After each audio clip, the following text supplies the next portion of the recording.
NEI Spring Congress attracts the world's best faculty to teach clinicians like you psychopharmacology essentials according to adult learning principles.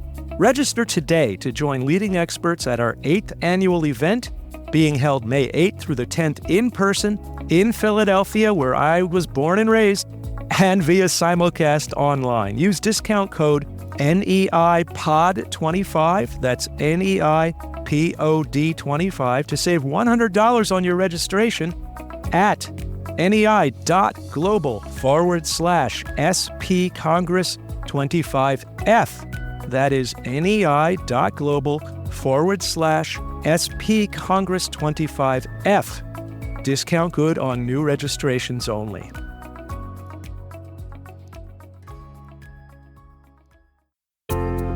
Welcome to the NEI podcast. On this show, psychiatrist, psychopharmacologist, and mental health advocate, Dr. Andrew Cutler sits with renowned mental health experts from a range of backgrounds to discuss breakthroughs and best practices for treating patients with mental health conditions. Hello and welcome to another NEI podcast, and today we have a very important topic and a good friend and real expert in this area, Yu Moutier. Christine, how are you? Doing so well, Andy. Thanks so much for having me on, and hope everyone is doing well and hanging in there. Yeah, well said. Okay, so what we're talking about today, of course, is the warning, the bolded box warning for antidepressants, specifically with respect to suicidality in children, adolescents, and young adults. And maybe we can start, Christine, with just a little background. What was the background and the rationale behind the FDA's decision to do this? Yeah, so the original black box warning, we all know, was back in 2004. It was based on a large set of clinical trials data the FDA had collected up that looked originally concerning with some case reports. There was a lot of media hype that occurred, and there were families who had lost children and loved ones. And when that loss occurs, we oftentimes, I think, mistakenly will identify the proximal factors and not understand the complexity of suicide risk. So all of that alongside the 4% rate of suicidal ideation and behavior versus the 2% in placebo. So that additional risk that looked like it was there, again, mostly for suicidal ideation, some suicidal behavior, no suicide deaths, was enough alongside those other factors I mentioned to convince the FDA to make that decision back in 2004 when it was, I will add, very controversial at the time. And actually, in full disclosure, the organization I work for, although I didn't at the time, I was a volunteer though for AFSP back then, but AFSP was one of several organizations that testified at that FDA hearing, warning about the potential negative unintended consequences of such a black box warning. And I'll just add one really important piece to this, which is that in those studies, there was the opportunity to measure adverse events. There was not the opportunity to measure improvements in suicidal ideation or previous suicidal behavior. And that's a really significant missing piece in what the FDA was looking at back then. Boy, it sure is. I wasn't aware of that. And many people listening may not be aware that it was only a 2% difference, which is important, of course. And again, you're mentioning that it was suicidal ideation and behavior, but not completed suicides. So what was the initial goal for this? What was the idea behind this? And then how has it impacted the prescribing practices for children and adolescents?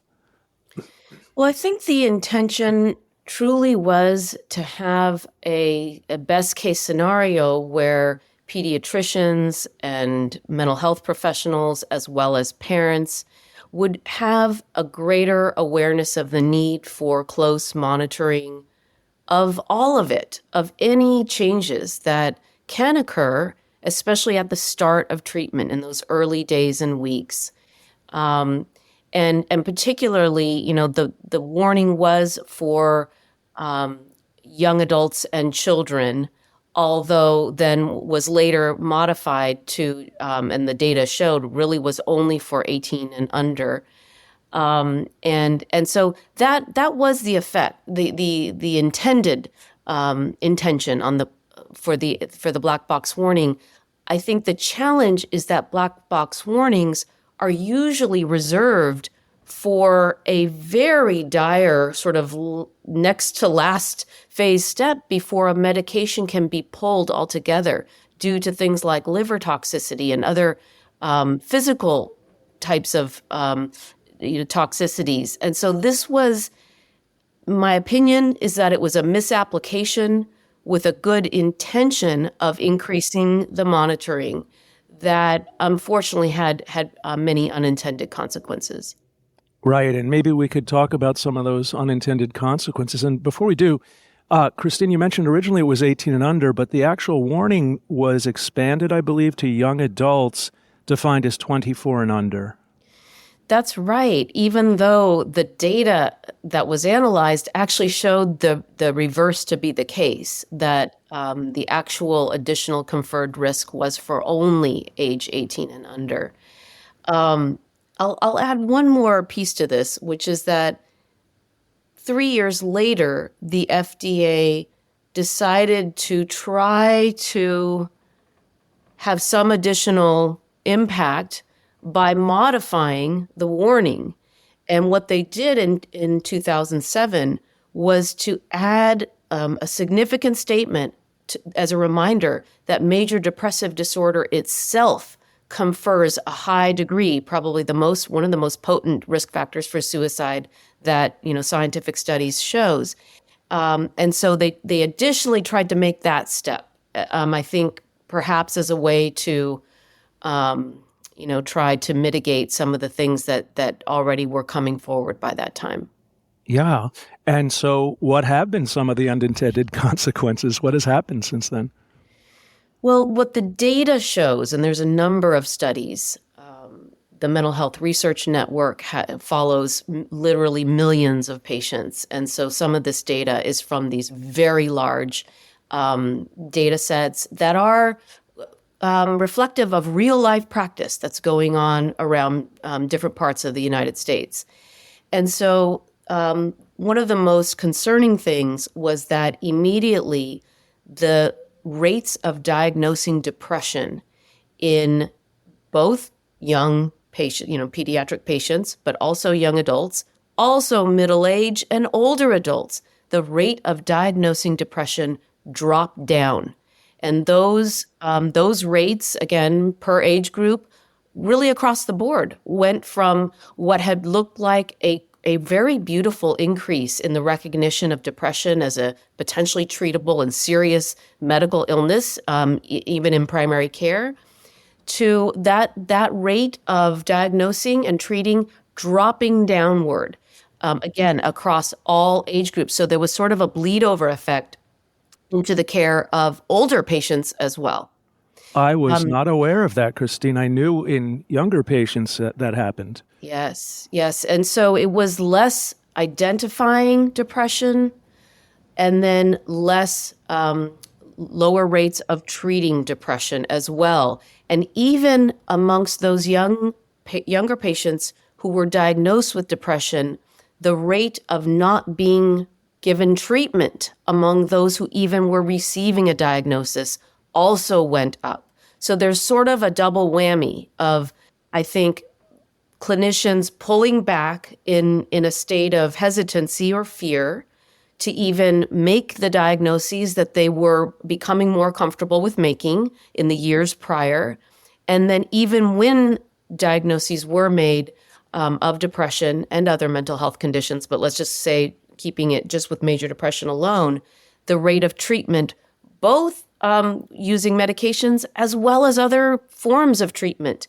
So that was even analyzed to see if there were fewer antidepressants being prescribed, was there a commensurate replacement with psychotherapies? And there was not. Oh my, yeah. So you really, it paints a very, very clear picture because of the strength of that study and because of the numbers.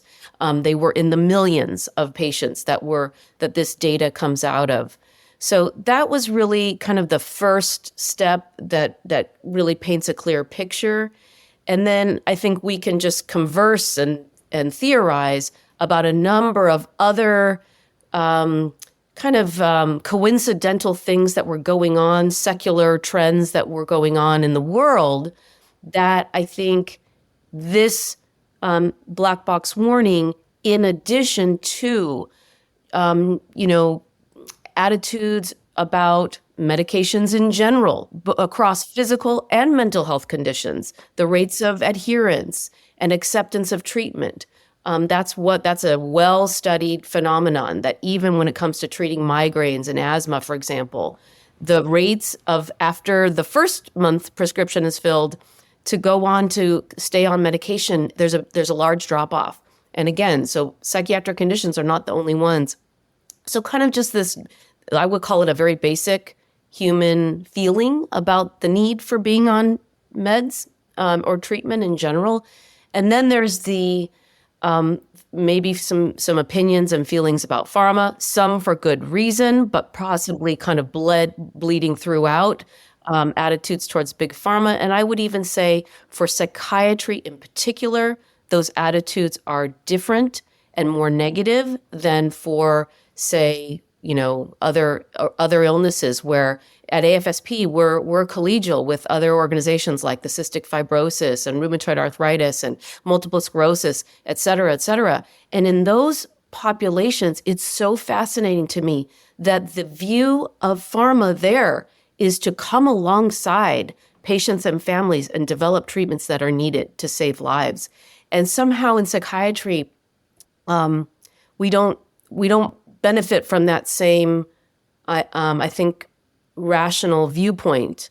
Now, again, I think this is just cultural beliefs are very complex. And again, there are some instances and some very famous and infamous instances where there was extreme harm done. But again, I would say, we have to look at the balance of things. And then the last thing I would say about just secular trends is that there is this notion that natural substances, including some illicit drugs and now legalized drugs, are sort of all good. Natural equals all good and synthetic equals all bad.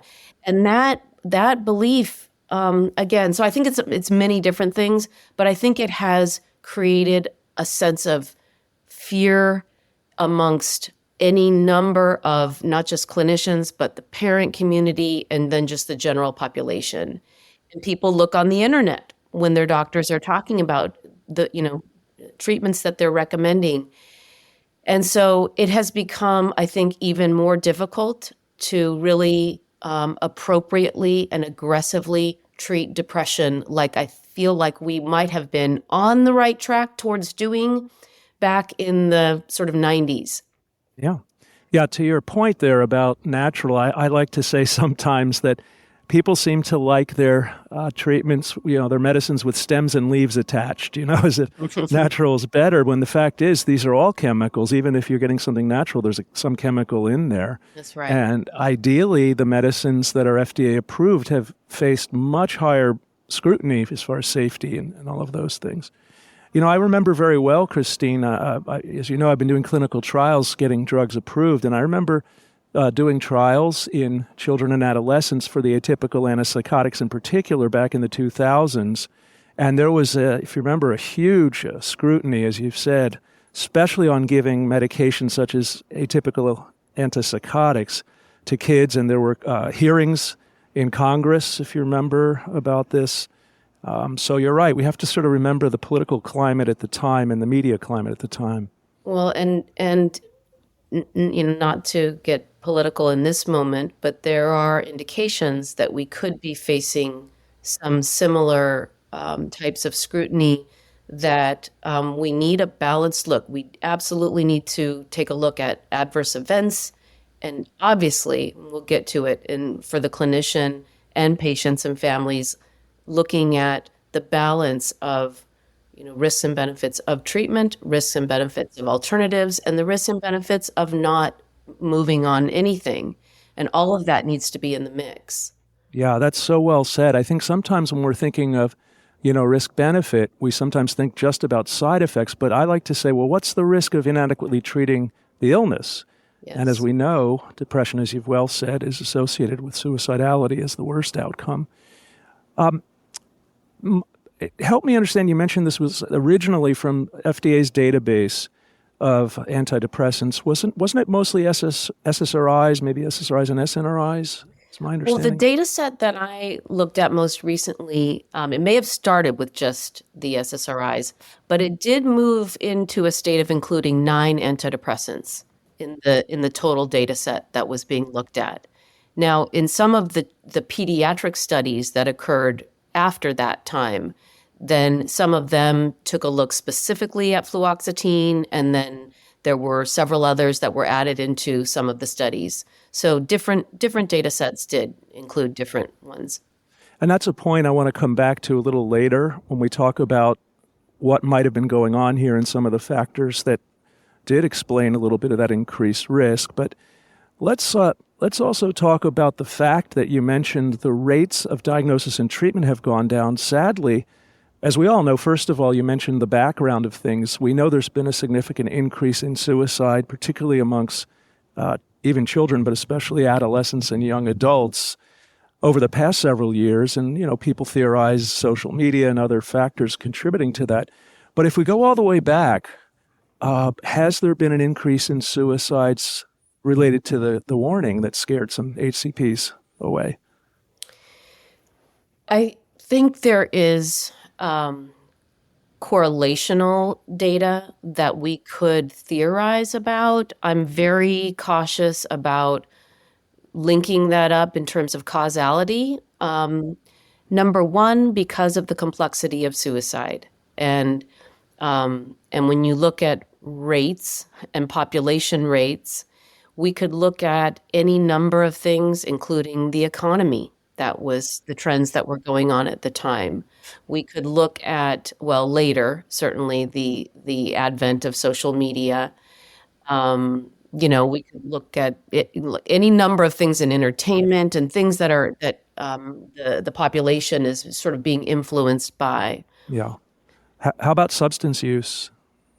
The increased rates of substance use could be part of it. Yeah. Huge. I mean, as the opioid crisis, sort of began and then carried out and throughout different communities more so than others in the United States, we saw, obviously not only a rise in accidental opioid and other drug overdose deaths that has just been obviously tragic and unprecedented, but the relationship between substance use and suicide, I think, has been a little bit short-shrifted historically. And I even point back to the odd sort of separation if you look at our terminology even. And, SAMHSA, one of our federal agencies, that's the Substance Abuse and Mental Health Administration, there's a history of our field kind of separating out substance use from mental health and from psychiatric conditions. And I think that mindset we're still kind of having to undo some kind of like basic assumptions. And so with suicide risk in particular, there are at least 3 different things that I think about that something like the opioid crisis has an effect on suicide rates. And so that is that obviously addiction itself is a risk factor, a very significant risk factor for suicide, as is just the prevalence of lethal means, which opioids and particularly fentanyl can represent just the accessibility of a lethal means. And then you have the accessibility of substances in general, which you don't have to have addiction to have substances be playing a really significant role in suicide risk for an individual. And then the last one I would point out is that there's a percentage of suicides that are never called suicides. And that's for any number of appropriate and inappropriate reasons. And by appropriate, I would say just that medical examiners, in the face of really looking appropriately, searching all of the medical and the death investigation data that's there in front of them, they may not be able to call it an intentional suicide death. But there are also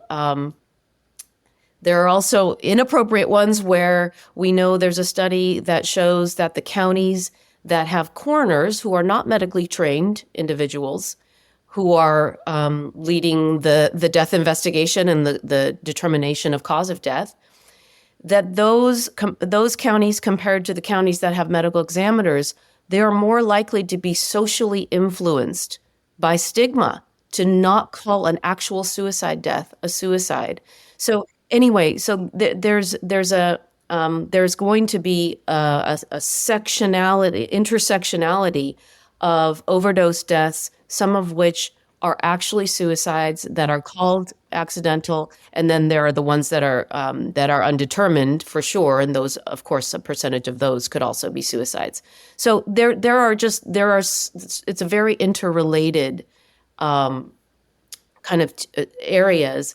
And I think from the clinical perspective, what the basic thing to understand is that rather than having a siloed approach in terms of like the buckets that you're putting clinical features into, we actually need to create some sort of collaboration between the parts of our brains where we're thinking about substance use, we're thinking about mood disorder, we're thinking about family history of any number of things, we're thinking about previous trauma. And when I think about suicide, and one of the biggest changes in clinical practice that is best practice now is to look at suicide risk as its own clinical target, its own clinical entity. That means you have to make space in your clinician's brain and, space in the medical record to be constantly evolving that suicide risk assessment based on what we know from science can elevate risk, the protective factors, and then, of course, people's lives are evolving continuously and clinically changing, as well as the psychosocial factors changing. And of course, with suicide, we know that it has a lot to do with a person's clinical state, but it also has a lot to do with transitions in life, losses, rejection, and various. I actually believe that for each individual who is at risk of suicide, there's I wouldn't necessarily call it unique, but a way that we can approach in a precision medicine-like way to help them and ourselves as their provider understand for them what are the unique drivers and the unique protective factors. Yeah. And you mentioned trauma, which we know is a significant risk for your entire life, for mental illness and suicide, sadly. But you made me think of something else there as you were talking. It sounds like the actual rates of suicide are underreported, and that complicates this as well, to not really understand the full breadth of the problem. It does. You're absolutely right. I mean, when we think about any other leading cause of death, part of a robust public health approach, and one where you can measure the effects of different interventions and treatments and public health strategies, is you have to be able to have a really solid and clear sense of surveillance of the problem itself. And with suicide, we've always had the challenge that it lags behind by a couple of years, and the CDC had been getting better and better at that. So we got it down to almost a year only of lag behind. Now, a county by county level, suicides are counted up in much more real time, but we wait for the national rates for that length of time, between 1 and 2 years. But yes, I think as stigma has gone down, we do have reason to believe that the accuracy of calling suicides what they are, it has improved, but to that limitation, which will always be there, that in some instances, there's just not enough data for the medical examiner to be able to call it a suicide. Sure. Now, we've talked about the effects of this warning on the perceptions and behaviors of healthcare professionals, but what about for families? I think there's a lot of misinformation out there. What we're talking about today, even just in terms of, that issue that I mentioned at the top of the hour, that the original data set was not able to account for previous suicide risk and whether there were improvements or worsening. It could only measure adverse events. So that is a very rough tool to begin with. And that I think that is not known by most clinicians, let alone families. I think if families could understand that untreated depression, PTSD, substance use problems are going to be far and away a greater risk to your child than the appropriate judicious use of treatments, including medications, that would be my one, wish for a takeaway from this conversation is that that clinicians could hold on to maybe a couple of ways that they might add into their informed consent process, because it is hard to help parents and patients understand all of this, because it's complex stuff for us to understand. Sure.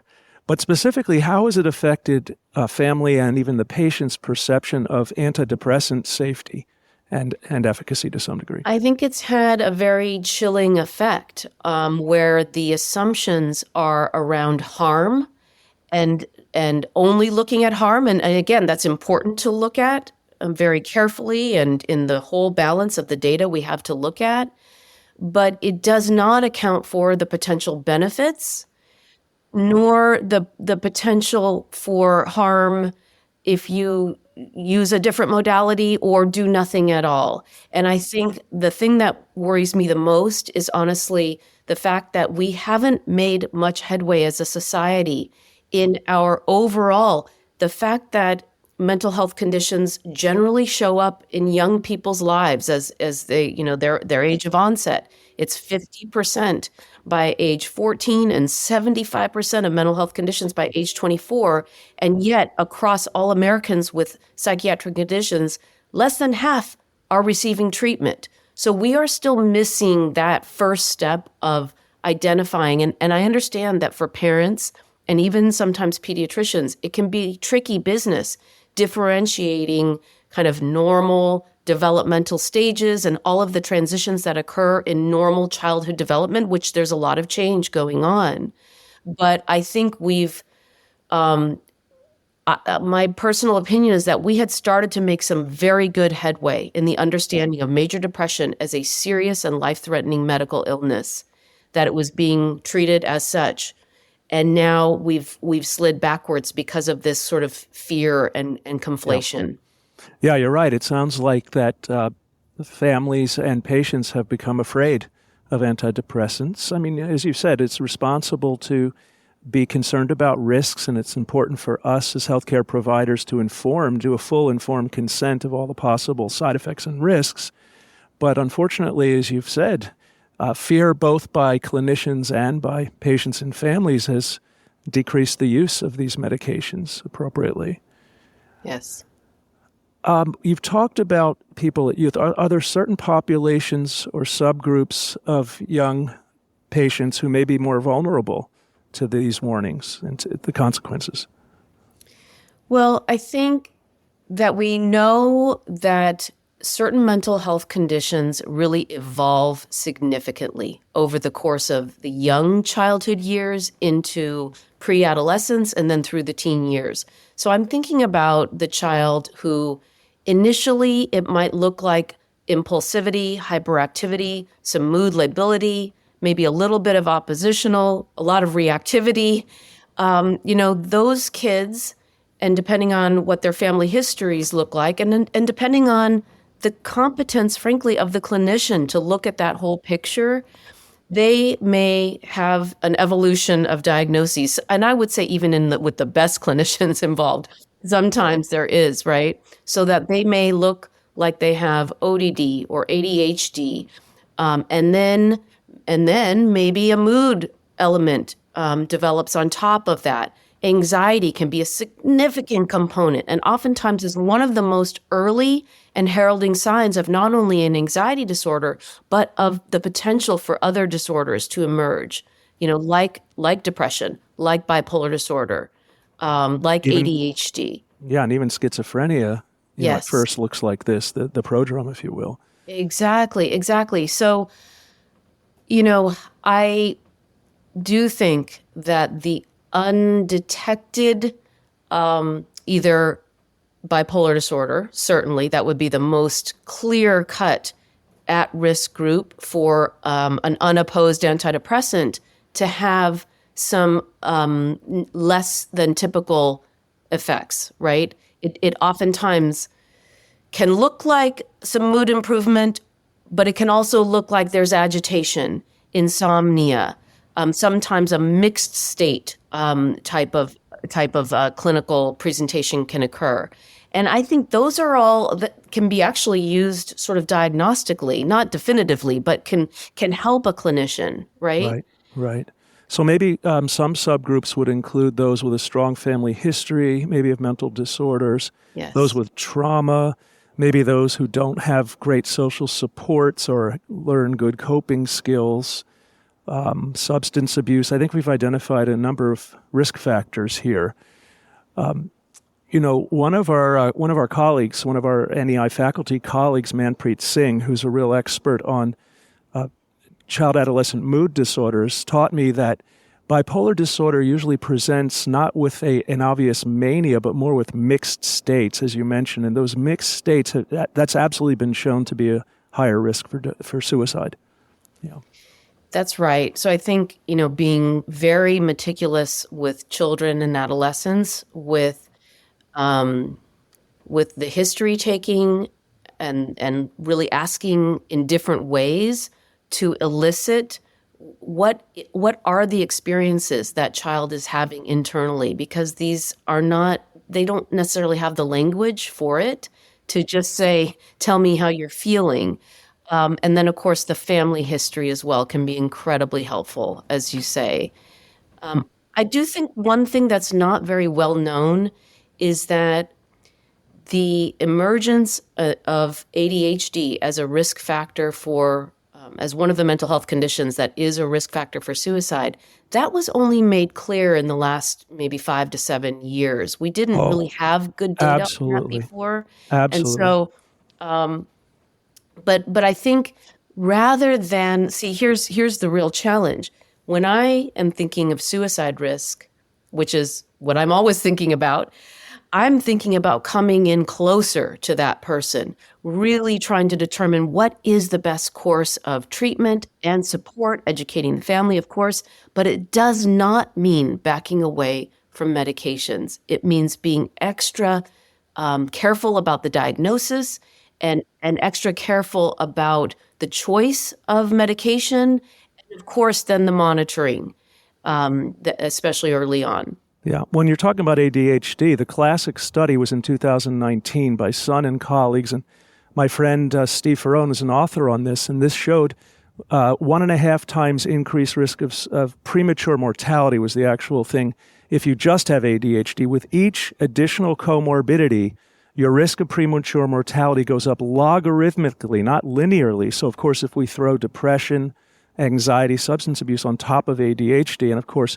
the driver of this premature mortality includes natural causes such as cardiovascular disease and so on, but also unnatural, meaning suicide and accidents. And there's been some recent studies that have actually shown appropriate treatment for ADHD decreases the risk of suicide. So I really appreciate you bringing up ADHD, which a lot of people think, oh, you're just a little spacey and forgetful, but it's also a serious medical illness, biologic illness with consequences. I wanted to talk also a little bit about some possible explanations for this risk. And I've heard some people theorize that, well, when you give depressed people antidepressants and they start getting energized and then they can act on suicidal thoughts. And certainly that may be part of it. But I think you brought up a really important point. And that is the DSM does us no favors, Christine. The DSM describes a major depressive episode, which is not a diagnosis. It's described the same way, whether it's unipolar MDD, which is a diagnosis, or bipolar depression. And it's really the syndrome. A syndrome is a collection of symptoms. So you have a major depressive episode. You know, if somebody had fever, chest pain, and cough, we would know to look for the cause, the underlying diagnosis. And I think your point you made about when you recognize a depressive episode, we should really be careful to screen for what is underlying that, what else could be causing that. And I think the really important one, and perhaps one of the biggest messages to our colleagues here, is you must screen every depressed patient for bipolar disorder. And particularly, it's interesting that what I'm about to quote, which is data from Barbara Geller and colleagues at WashU in St. Louis, dovetails perfectly with the warning for suicidality with antidepressants, and that is, if your first episode of depression is before the age of 24, which means, before the age of 25, which means 24 and under, that triples the odds that you're bipolar, Christine. And interestingly, the warning in the label actually says 24 and under. It's the same population, but from different data sets, which really makes me think a possible explanation would be, as you said, someone who actually has bipolar disorder, which is hard to diagnose, and they're given an unopposed, as you said, antidepressant, traditional antidepressant, which I call non-mood stabilizing antidepressants. And of course, either the antidepressant doesn't work and bipolar progresses, and we know it's associated with suicide, or it actually makes them a little worse, and then they become suicidal. Absolutely. I think that's one of the most clear-cut steps for clinicians to do and to walk away with. I think there are a number of other potential reasons that in the early stages of antidepressant treatment, you can see some less typical experiences that people can have. And, you know, we've seen, for example, a subset of patients be exquisitely sensitive to medications in a way that is far and away different and more severe than our typical patients' response. So there's that subset of patients. There are those that probably for any number of, whether it's bipolar or other brain-related reasons, that they do develop some transient side effects that can look like agitation, insomnia, anxiety. You know, you think about the changes that are going on in the brain during the several weeks after starting a medication, and they are quite significant. And it's an evolution. It's a dynamically changing thing going on with, you know, pre and post synaptic and all of that upregulation, downregulation. And so during that period, some people are very sensitive and feel differences. So I think the overall impact that can have on an individual, I was always really careful to just explain that for several weeks, there will be physiological changes that are going on. You may or may not feel them, but, you know, if you do, I want to hear about them. And, you know, so I think there are just some unique aspects about the brain and the way people experience changes in the brain that in the end, it may land in a very good place, but it may require some patience and some extra guardrails, if you will. You know, I do worry that when clinicians aren't available to have some real-time handling of, you know, feedback or providing some guidance in those first couple of weeks, it can be like really probably 2 to 3 to even 4 weeks. And then less so, but with changing the dose as well. So I think there's that. I do think there is this experience that we see where the rate of change of certain types of symptoms is different, meaning the cognitive symptoms of depression may be some of the last to improve, so that people are, maybe feeling more energized, but their mood and their cognitions and their cognitive effects of the depression may not be improving at the same rate. And that's a very kind of confusing and frustrating experience. So I do think that there's a number of things, and I think there may be that kind of classic one that people talk about where energy's increased, but suicidal thoughts are still there. That absolutely could be, but I think it's any number of these kinds of experiences. Yeah, I don't think it's that simple or any one thing. And you're certainly right that we know that when you start an SSRI or an SNRI in particular, there can be some initial agitation and activation that gets better, as you've said, as the neurotransmitters kind of balance out and you get up and down regulation of receptors and all this kind of thing. So I think a very responsible point here we're making is we need to be monitoring. First of all, we need to have good informed consent, and we need to let people know what to do if you do notice something like this. And we need to be monitoring especially closely in those first few weeks.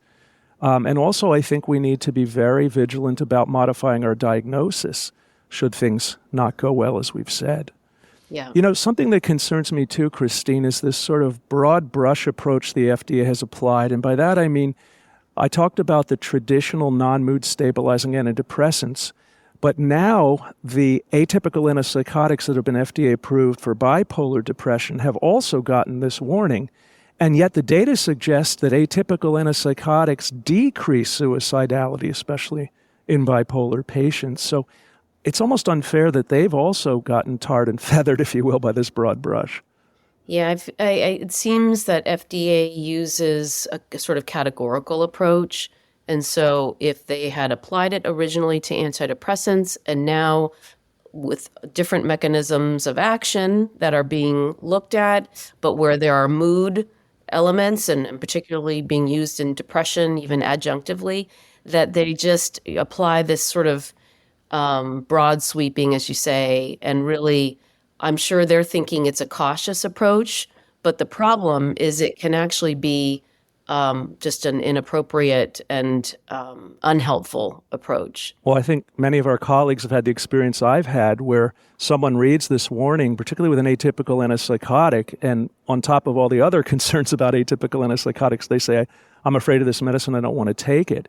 And I like to make that distinction I made earlier between non-mood stabilizing antidepressants versus the 5 atypicals that are approved for bipolar depression, in my mind, are mood stabilizing antidepressants, if you will. Absolutely. I see it the same way. Great. Well, let's move on now to what else is going on and what we're doing about this. So are there any alternative approaches or interventions that people are starting to push back on the FDA or trying to deal with this? You know, it is something that has been on my mind. And so I'll just give you a couple of thoughts about that. A lot of time has transpired. It's been over 20 years since that original black box warning. We have more data. So the challenge and the caveat is that we don't have, and we probably will not have, a randomized controlled trial with suicide as the intended outcome of, primary outcome. And so not having an RCT for any medications related to suicide-related outcomes, we have to then look at the existing data and methodologies that we have available. So, and there's actually quite a lot. I mean, so some of the data that I think we would need to be looking at is obviously would be pediatric data. And that makes it even more challenging. There's a lot of adult data that would speak to the actual trends in suicidal ideation and behavior that we now can paint a picture of, that we didn't have these studies back in 2004. So, for example, we now have Greg Simon's study of 74,000 patients in that mental health research network that tracked suicidal ideation before treatment was initiated, and then as an antidepressant and or psychotherapy was initiated. So you see the 3 months leading up, you see the start of treatment, and then you see the 6 months following the start of treatment. And what you see is that the incidence of suicide attempts is about 2 to 3-fold in the 1 month before treatment is initiated, whether that treatment is a medication or psychotherapy. So these are the aspects that were not considered by the FDA at all. Sort of in a way, the course of suicidal ideation and behavior, not that it's monolithic, but across a patient population. We also have a study that Sid Zissuk and others, and I was a part of this study. We called it COMED, and it was looking at, again, it was a secondary analysis looking back retrospectively, 665 patients on 3 different antidepressants.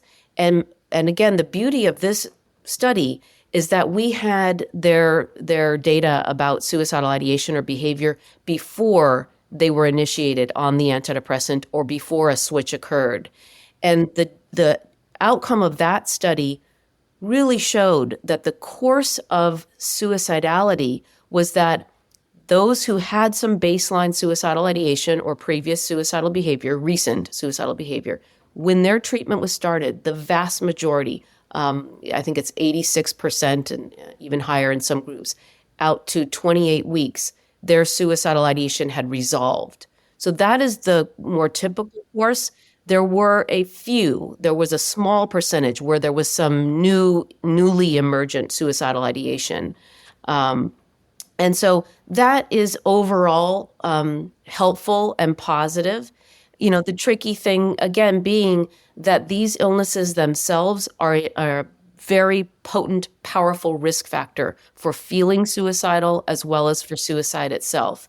And so when these illnesses are not fully addressed and in a full state of remission, they are still actively potentially contributing to suicidal thoughts. And so that's a challenge there that is continually, going to be a challenge to tease out. There's a number of other data that we could look at that generally points to the helpful qualities about antidepressants as far as reducing suicide risk. The real thing, I think, when it comes to reapproaching the FDA about any type of new analysis to take a look at this black box warning, is that you need to have not only the data, and in the absence of RCT type of methodology, I am concerned about that as a gap. But even more than that, you need to have the patient advocate voice and the family voice very strongly at the table, because that was in the recent schizophrenia and clozapine vision. That's that right. was an extremely strong aspect to that. Those procedures. We're hearing from the families and individuals themselves. Right. You're talking about the revision on monitoring of white count of blood work. Yes. Yeah. Right. Yeah. And even when you look at the original FDA hearings about the black box warning for antidepressants, there was such a strong outcry, and again, a very tragic loss of young people. And the people who had been helped and whose suicide had been prevented, those are the stories that are more difficult to capture because they're not the activists waving the flag as much. Although I'm happy to say that in the world of suicide prevention and AFSP, we do have actually thousands of people and families who some have experienced loss, many are loss survivors, and many are families with lived experience, meaning their loved one or they themselves have lived through suicidal crises and experiences. And that is a whole new way of understanding suicide risk and prevention as well. And I'll just say one more thing that I think is just incredibly important. It's the inclusion of people who have suicidal experiences in clinical trials.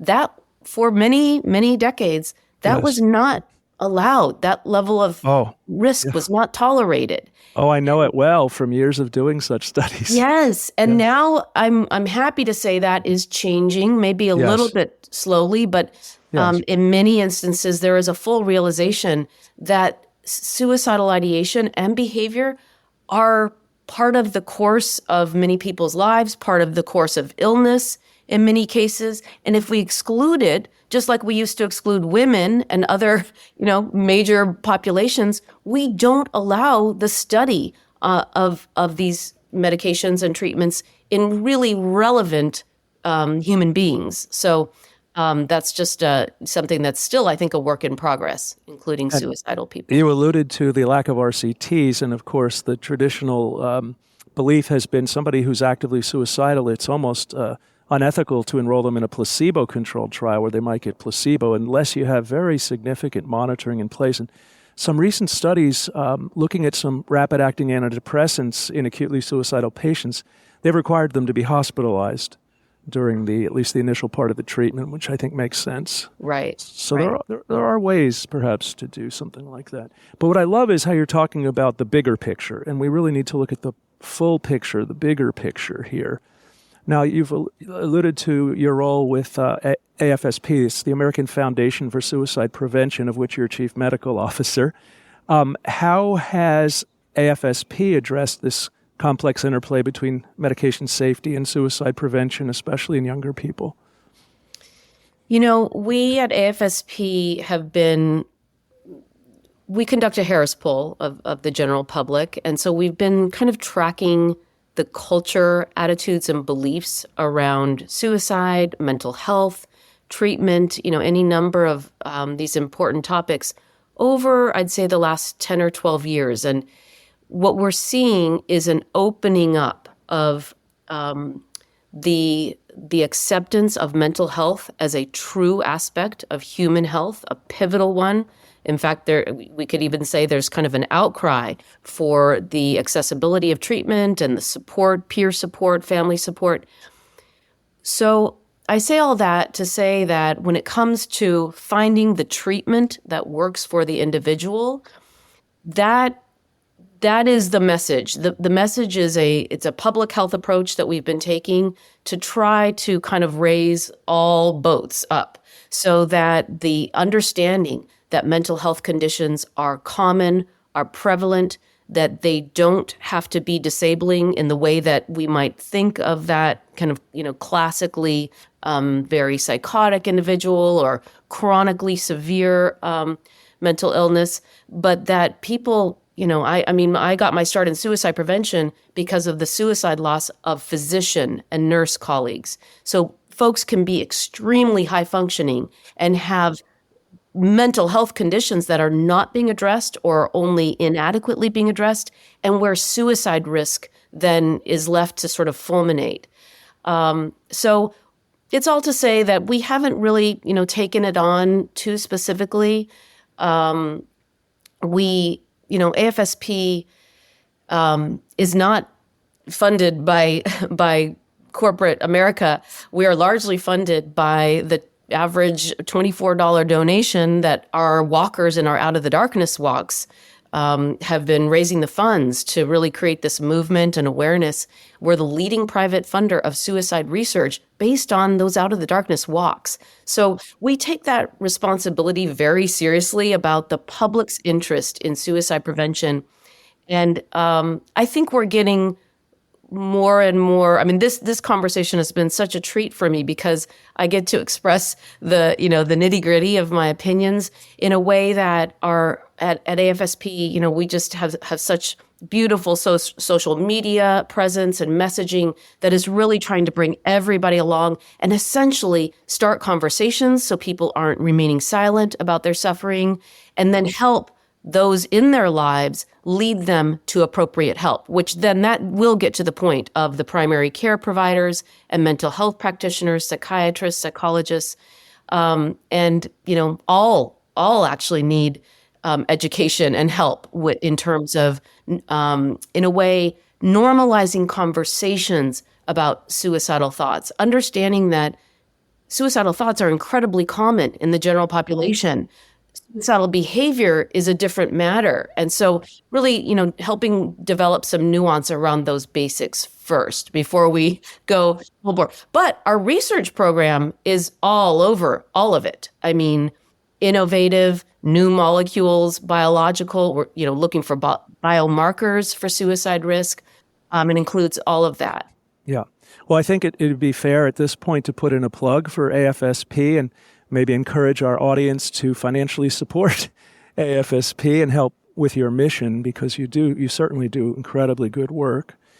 I think I'd like to also mention one other thing before we wrap up here, and that is one of the factors we haven't really talked about is the epidemic of loneliness in America. And our good friend Roger McIntyre has done a lot of work and published about this, and it's very clear that loneliness is a significant risk factor for depression and suicide. Yeah. And I hope that we're thinking and talking about that and ways to maybe address the loneliness epidemic as well. Absolutely. I mean, if you even look back before the Surgeon General identified, the epidemic of loneliness, some of the most effective strategies in suicide prevention, particularly in older adults, were in addressing just that. So it was very much a community approach that relied on training any number of community members in the clubhouses and Meals on Wheels, in social supports for older adults to be able to have conversations about how they're doing, and checking in on them. I mean, so it's fascinating that there was a trend down in the suicide rates among the older adults of America, so much so that middle-aged adults' suicide rates overtook and surpassed older adults some years ago, in about 2015. Now we're seeing a reversal of that trend with older adults' suicide rates having gone up again. But for a period of time, we were actually pointing to the social support piece as a significant contributor to effective suicide prevention. Yeah, that's fascinating. I think one of the messages here we can leave our audience with is the importance, as we said, of really individualizing your assessment, evaluation, your diagnosis, and your treatment. Unfortunately, I feel like there's some clinicians that do a one-size-fits-all approach. I always, for instance, start with an SSRI or something. And maybe we need to be a little more granular, a little more individualized in our approach to this, because it is complex. That's certainly one of the messages I think we're getting across here. I'd like to wrap up here with, I don't see the FDA getting rid of this boxed warning, but are there ways to modify it or other kinds of things that can be done to, soften it, if you will, or maybe counteract some of the fear and the things we talked about, the decreasing in assessing and treating and the increase in suicides in youth? Are there specific things that can be done with that warning? I'm not sure, honestly, short of retracting it altogether, because again, the 2007 modification was not effective at mitigating the negative unintended consequences. Now, I will say, if it's the FDA or some other, body with a large sweeping ability for a campaign that would touch many, many people, including clinicians, but including the general public as well, I would say that there could be an educational campaign that could have some positive effect, that could maybe boil down our conversation into, let's say, the top 5 relevant things about the data set to begin with, in a way, the flawed nature of producing a black box warning based on only the evaluation of adverse events and not the evaluation of the bigger picture of what produces suicide risk and the improvements that can occur. That sort of fluctuation, suicide risk, is very dynamic over time. So it's a really good question, and it's actually one that I raised recently with our colleagues, Steve Stahl and Jonathan Meyer, because I saw what was happening around clozapine, and it made me wonder, could there be a moment where we approach the FDA? And there could in the future, but we would need a very strong voice from patients and families to try to balance out that sense of suicide loss being related to one thing primarily, which, that step one in suicide prevention education is that it's not a one cause effect phenomenon. Right. And also, unfortunately, there was this sort of myth, I think, at one point that if you bring up suicidality, you ask about it, it's somehow going to plant the seed or make it more likely to happen, when actually isn't the opposite true? Absolutely. And that myth has been dispelled by several studies. People still worry. I think they're uncomfortable, they're anxious, but I think there also might be a little bit of conflation with the real phenomenon of suicide contagion, which occurs by a completely different set of circumstances with sensationalized graphic portrayals and discussions. Asking someone how they're doing in a caring, compassionate, competent manner, including if they're having thoughts of suicide, is not harmful. It helps them to be able to open up and potentially sort of come out of that state of paralysis and start getting the help that they need. Yeah. Something that just occurred to me, in some ways this is similar. I just recorded a podcast with my beloved professor and mentor from University of Virginia, Anita Clayton, who's the chair there now.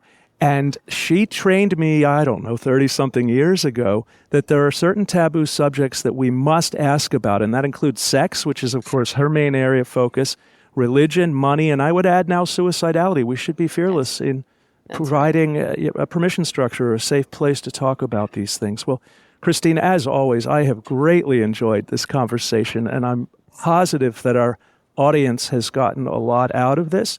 Perhaps I feel like we could keep on talking, so I'm going to ask you selfishly if we can talk again, perhaps do another podcast, and certainly have you speak again at our NEI meetings. But is there any final thought before we wrap up you'd like to leave our audience with? I think the main thing is for clinicians and anyone, all the hats that you wear in life, is when you think about the topic of suicide, understand that science is a game changer, and it is happening in leaps and bounds right now. There is a lot of reason to hope. As stigma goes down, we can approach the topic. People with their own lived experience, including myself, are able to speak about it and talk about that hope, healing, and recovery. And those are the messages that I think can be so impactful. And you as a clinician, having some, confidence to be able to speak about that. I worked on physician suicide prevention for, more than a decade, and I had always justified it in my mind that we won't be able to do right by our patients until we really have a level of confidence and get rid of stigma in our own lives and with each other, the support that we can have with each other. So I would just encourage everyone in that regard. Yeah, and I think we've given a lot of practical recommendations. And I think one thing when you say science, I've certainly worked on a number of novel mechanisms for antidepressants. And, this warning came from primarily monoamine-based treatments, reuptake inhibiting drugs. But we know that some of the newer mechanisms, medications such as glutamate-type drugs, ketamine, esketamine, and some of the others, and perhaps even psychedelics, they may not be associated with the same risk. They may actually in some ways decrease suicidality. So I'm very excited, and I'm glad we're leaving our audience with a hopeful message for the future that all of these things can help decrease the scourge of suicide. So Christine, I want to thank you very much, and I want to thank our audience for listening. And for more podcasts, for more of our educational offerings, please visit our website, which is neiglobal.com. That's neiglobal.com. Thanks again. Look forward to seeing you again, Christine. Thanks so much, Andy. Take care. You too. Thank you for joining us for another episode of the NEI podcast. Please let us know what you'd like to hear more about by leaving a review. Don't miss another episode. Subscribe today. For more information about NEI and our premier educational content, please visit neiglobal.com.